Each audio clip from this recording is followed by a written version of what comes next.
Alors dans ce cours, je vais réaliser une présentation, une introduction générale à la philosophie. C'est-à-dire que je vais tenter ici d'expliquer ce qu'est la philosophie d'un point de vue plutôt général à ceux qui n'en auraient jamais fait. Je ne vais donc pas aborder d'auteurs spécifiques dans la précision, je vais même pas en aborder du tout. C'est simplement une définition un peu générale de ce qu'est la philosophie, afin de susciter l'intérêt et peut-être même, je l'espère, l'envie de faire de la philosophie avec plaisir. Je vais donc commencer par un bref historique. La philosophie est donc née en Grèce quelques siècles avant Jésus-Christ. Il y a tout d'abord eu ce que l'on a appelé les présocratiques, entre le 7e et le 5e siècle avant Jésus-Christ. Donc ils sont considérés comme les précurseurs de la philosophie, mais on ne les nomme pas proprement philosophes. Le premier vrai philosophe, par contre, c'est Socrate, qui est assez célèbre, et qui, lui, vécut au 5e siècle avant Jésus-Christ. Alors bien que premier vrai philosophe, Socrate, que l'on appelle également le patron des philosophes, n'a jamais rien écrit, et c'est donc Platon, son disciple, autre philosophe célèbre, qui nous rapporte sa pensée et ses paroles. Ce qui d'ailleurs parfois, là je fais juste une petite parenthèse, dans l'œuvre de Platon peut être un petit peu problématique, puisqu'on ne sait pas toujours quand est-ce que Platon parle pour lui ou quand est-ce qu'il parle en fait pour Socrate, en nous rapportant les paroles de Socrate. Voilà. Philosophie est un terme grec, évidemment, qui signifie littéralement amour de la sagesse, puisqu'il vient de philo, qui signifie aimer, et de sophie, qui signifie sagesse en grec. Le philosophe est donc, on le comprend par l'étymologie du terme, celui qui aime la sagesse, ou plutôt celui qui désire, qui tend, qui aspire à la sagesse. Et la sagesse, quant à elle, qu'est-ce que c'est ? Eh bien, la sagesse peut être définie comme l'art de vivre selon le bien. C'est-à-dire que c'est le fait d'avoir la pensée et le comportement le plus juste, le meilleur qu'il soit, évidemment dans la mesure du possible, c'est-à-dire que la sagesse est peut-être simplement un idéal, voire même un idéal simplement théorique, mais que le philosophe, malgré tout, tente le plus possible d'accéder et d'intégrer à sa pratique de vie dans son quotidien, dans sa vie de tous les jours. Il est censé justement, le philosophe, parvenir à cette sagesse en philosophant. Et l'on peut donc alors se demander qu'est-ce que philosopher et qu'est-ce que la philosophie plus précisément. Philosopher est un exercice, et voire même une discipline, au sens premier, au sens un peu strict du terme, c'est-à-dire qu'il existe un ensemble de règles, de contraintes, qu'il est nécessaire de respecter pour philosopher véritablement, et non pas simplement faire ce que l'on appelle vulgairement de la philosophie de comptoir. Effectivement, il faut remplir tout un certain nombre d'exigences pour philosopher véritablement, puisque la philosophie, ce n'est pas que c'est rigide, mais il y a quand même des règles académiques à respecter. Et notamment, il est nécessaire d'user de réflexion, de raisonnement et de justification dans la philosophie, puisque la philosophie, la première chose à savoir, est qu'elle est l'ennemi de l'opinion. L'opinion, quant à elle, est une formulation simple d'un avis personnel ou d'une croyance qui ne résulte donc pas d'un véritable raisonnement. C'est vrai que dans l'opinion, on peut dire par exemple « je pense telle chose », parce que c'est comme ça, parce que je le pense. Ça, en philosophie, ça n'est pas possible. Il vous est obligatoirement et impérativement demandé de justifier toute pensée et de le justifier par un raisonnement, une réflexion, une démonstration, une argumentation. Vous devez nécessairement expliquer pourquoi vous pensez telle chose et pas simplement la penser parce que c'est comme ça.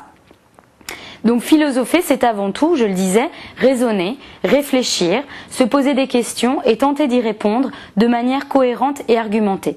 Ce n'est donc absolument pas l'opinion qui est visée en philosophie, vous pouvez le comprendre, mais plutôt la vérité.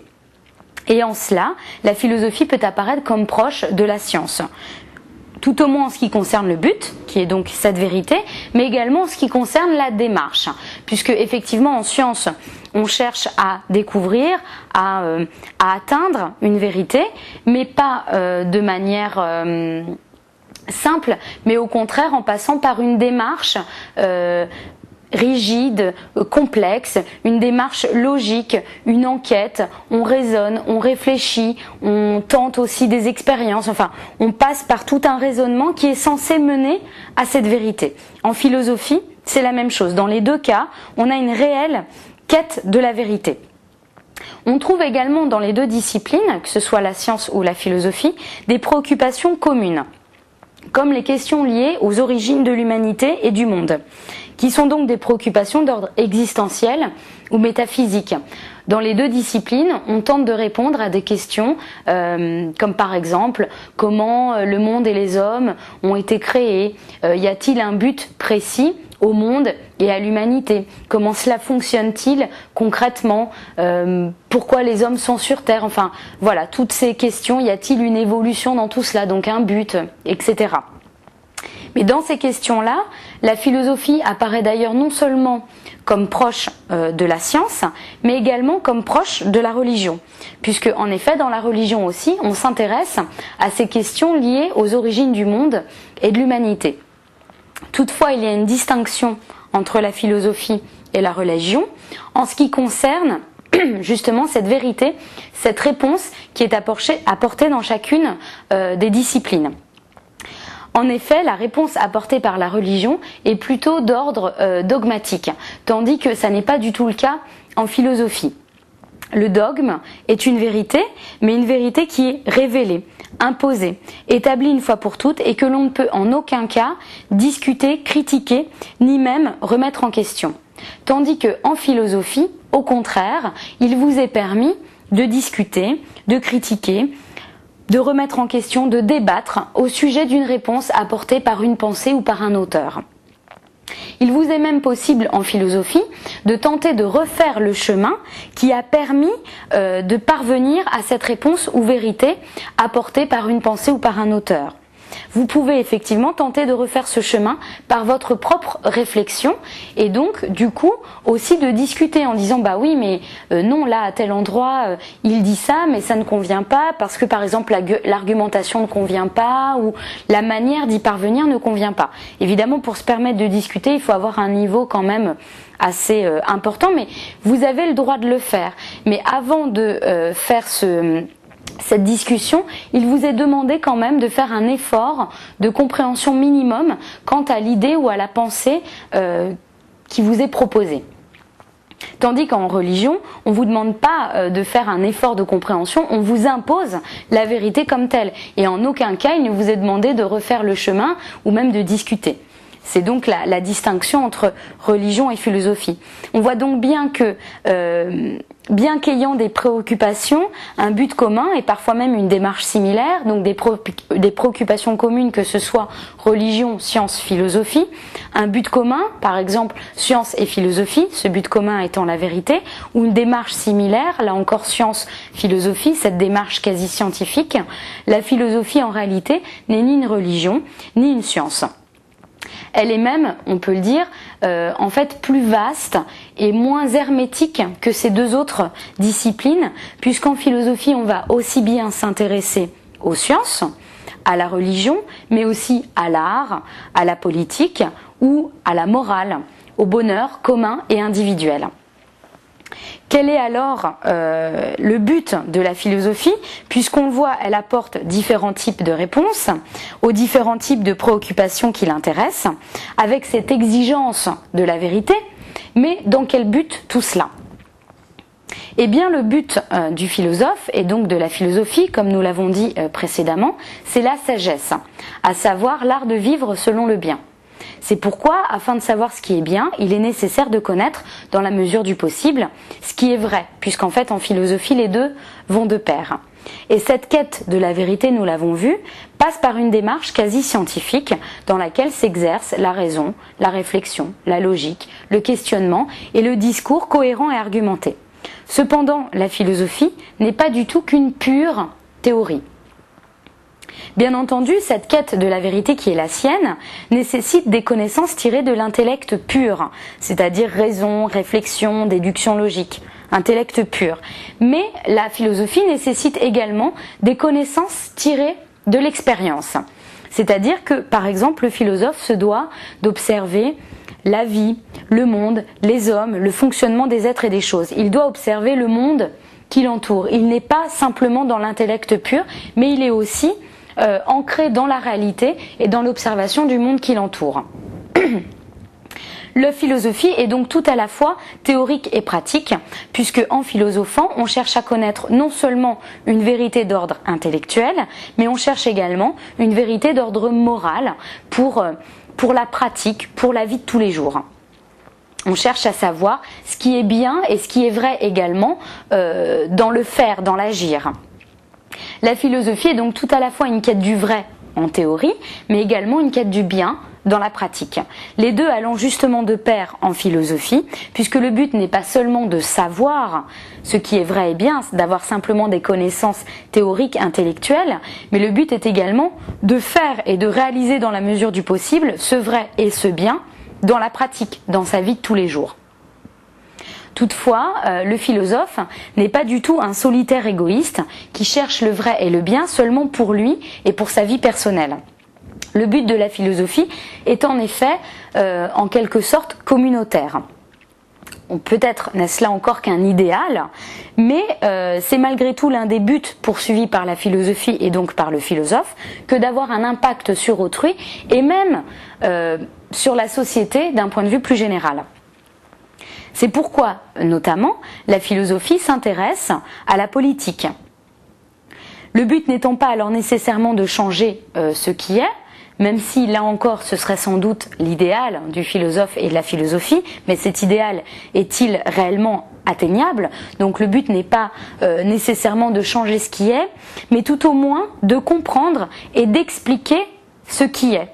Et par exemple, comment fonctionne le monde, la société, la politique, puisque là on en est à l'exemple de la politique. Et pourquoi comprendre et expliquer ce qui est? Eh bien tout simplement afin de le vivre et de l'accepter le mieux possible, d'être le mieux possible dans son quotidien, dans le monde, dans la société dans laquelle on vit.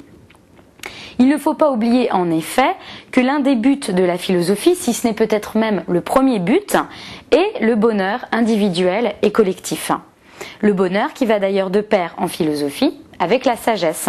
Ces fameux art de vivre selon le bien, qui signifie un bien pour soi, un bien personnel, mais aussi un bien pour les autres, un bien en fait pour la communauté en général, un bien collectif et qui est donc censé mener au bonheur du coup pour tous, puisque c'est un bien, un bonheur pour moi, pour les autres, pour la société, pour le monde, mais là encore c'est peut-être seulement un idéal.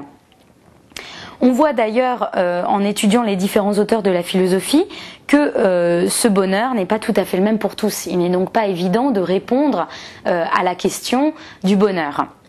Puisqu'en effet ce bonheur varie ne serait-ce qu'en fonction d'une époque, d'une culture et des préoccupations de chacun. C'est sans doute pour cela aussi, c'est là aussi l'intérêt de la philosophie, qu'il est toujours d'actualité que de philosopher, puisque la philosophie n'a pas trouvé de solution miracle. Le but qu'elle poursuit, donc notamment ce bonheur, les questions auxquelles elle tente de répondre et les problèmes qu'elle cherche à résoudre sont inépuisables et toujours valables au jour d'aujourd'hui. Passons maintenant aux exigences qui vous sont demandées en terminale. Évidemment, en terminale, il ne vous est pas demandé d'être véritablement des philosophes. Mais il vous est tout au moins demandé de réaliser l'effort philosophique, de répondre aux exigences de la philosophie.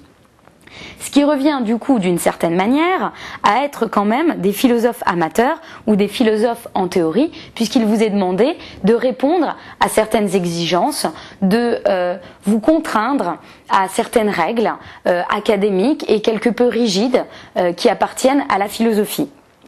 Concrètement, il vous est donc demandé de vous plier aux règles que cette discipline implique. C'est-à-dire exercer votre raison, votre réflexion, votre logique à l'intérieur d'un discours cohérent et argumenté au sujet d'une question ou d'un problème donné. C'est d'ailleurs ce qu'il vous sera demandé et ce qui est le but de la dissertation philosophique.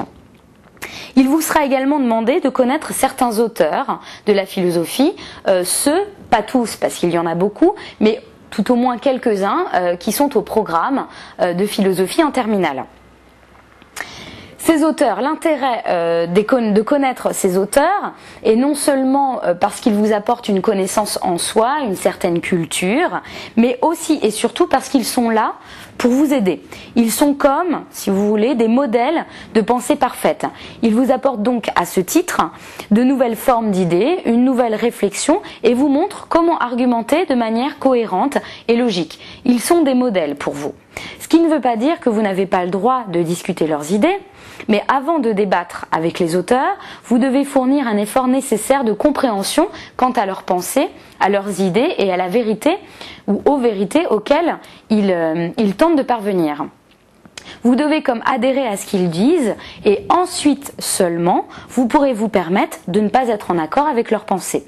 C'est ici notamment ce qui vous sera demandé lors de l'étude des textes, que ce soit l'explication ou le commentaire en terminale. Enfin, il vous est encore demandé de connaître les grandes notions de la philosophie. Là encore, ces grandes notions sont au programme de terminale et là par contre, il faut que vous les connaissiez tous. Sachant que en terminale littéraire, scientifique ou économique, il ne vous est pas demandé de connaître les mêmes notions. Vous en avez plus en terminale et un peu moins en scientifique. Mais là, c'est le rôle de votre professeur que de vous enseigner ces notions, ainsi d'ailleurs que les auteurs de la philosophie.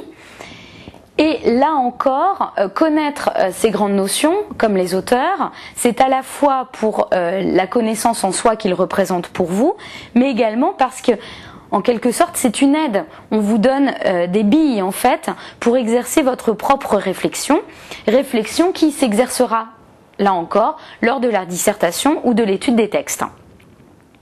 Et hormis toutes ces connaissances classiques et incontournables, que sont donc les auteurs et les grandes notions philosophiques, il vous sera également nécessaire, afin de raisonner et d'argumenter le mieux possible lors des exercices, que sont la dissertation et les textes, il vous sera également nécessaire de faire preuve d'un minimum d'ouverture d'esprit, et d'objectivité afin de ne pas rester campé sur vos opinions, positions et avis personnels, puisque comme nous l'avons précédemment dit, le fait de rester campé sur ses positions, son opinion, son avis personnel est tout à fait contraire à la philosophie. Donc remplir l'effort philosophique, c'est tout au moins tenter cette ouverture d'esprit, essayer de comprendre et d'adhérer à d'autres positions, à d'autres pensées, qui enrichissent du coup la vôtre et par la suite, si vous n'êtes pas d'accord, vous avez le droit effectivement de ne pas être d'accord et donc de discuter, puisque là encore en discutant et en critiquant ou en remettant en question, vous faites de la philosophie,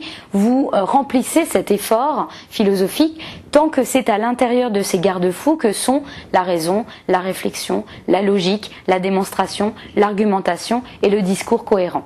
Tant que vous remplissez ces exigences, normalement, vous êtes dans la philosophie.